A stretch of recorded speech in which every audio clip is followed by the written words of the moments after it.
একটা মৃত্যুর সাথে দেব দেবী বিশ্বাস অবিশ্বাস এই সমস্তগুলো মিশিয়ে দিলে একটা বেশ রগরগে গল্প হয়, তাই না?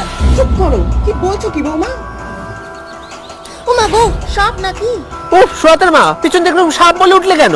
লতা বলো এবার। লতা লতা, কিন্তু পায়সনের দিকে একটা চলে গেল মনে হলো। উফ, পুরনো বাড়ি, ইঁদুর টিঁদুর হবে হয়তো।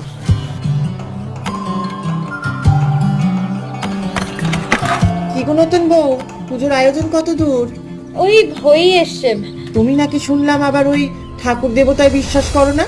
না মানে আমি আসলে কর্মে বিশ্বাসী। শ্রদ্ধা ভক্তি বিশ্বাস এগুলো তো যার যার নিজের জায়গায় প্রাসঙ্গিক, তাই না? আমি কখনো কারোর বিশ্বাসে বাধা দিই না বা কিছু বলিও না, কিন্তু আমি নিজে সেটাই বিশ্বাস করি যেটার পেছনে যুক্তি আছে, না হলে নয়। তা ভালো, শহর থেকে এত দূর এসেছো, নিজের শ্বশুরবাড়ি পৈতৃক ভিটেতে একটু মানিয়ে গুছিয়ে নিও। সবই মোটামুটি করেছি, ওই দুধ কলাটা না আনা হয়নি। ওটাই তো আসল প্রসাদ গো।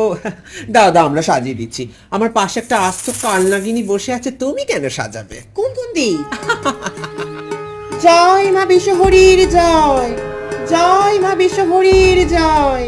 তা জানো তো, এই বাড়িতে কিন্তু একটা অভিশাপ আছে। অভিশাপ?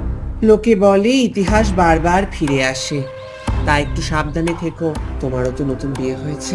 200 বছর আগে এই নাগপঞ্চমী উৎসবের সময় মা বিশ্বহরীর মূর্তি জ্বলে উঠেছিল, তিনি রুষ্ট হয়েছিলেন। লোকে বলে সেই সময় যিনি কর্তা ছিলেন সেই বছর তার বিয়ে হয়েছিল, আর ফুলসজ্জার রাতে সাপের কামড়ে মহেন্দ্রনাথ মারা যান।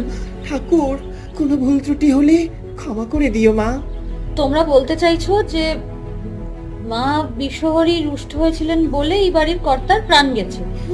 হ্যাঁ হ্যাঁ বাবা, তুমি জানো না এই বাড়িতে একটা তালাবন্ধ ঘরও আছে, সেখানেই তো মা মনসার কালনাগিনী আজও বাস করে। হাসছে। ভগবান কেন শুধু শুধু কারোর প্রাণ নেবে? একটা মৃত্যুর সাথে দেব দেবী বিশ্বাস অবিশ্বাস এই সমস্তগুলো মিশিয়ে দিলে একটা বেশ রগরগে গল্প হয়, তাই না? চুপ করো, কি বলছো কি বৌমা? মায়ের সামনে এসব কথা বলো না। নাগপঞ্চমী উৎসবের সময় মাকে রাগিয়ে দিও না। কোনটা মিথ্যে কোনটা সত্যি এগুলো একটু নিজেদের বুদ্ধি দিয়ে বিচার করে দেখো। হ্যাঁ, আমার ভগবানে বিশ্বাস নেই ঠিকই, কিন্তু আমি এটাও বিশ্বাস করি না যে ভগবান শুধু শুধু কারোর প্রাণ নেবেন। তোমরা একটা জিনিস না না না, চুপ করো চুপ করো, ওখানেই থামো। সোয়াতার মেয়ে, এখান থেকে চলো। এই সব বলে এই মেয়ে আমাদের গায়েও পাপ লাগিয়ে দেবে। চলো চলো। আমি থাকতে আমার পরিবারের কোনো ক্ষতি আমি হতে দেব না। কোনো কালসাপ আমার পরিবারের গায়ে আঁচ লাগাতে পারবে না। দুধ কলা দিয়ে শুধুমাত্র মায়ের পুজোই হবে, কোনো কালসাপ পোষা হবে না।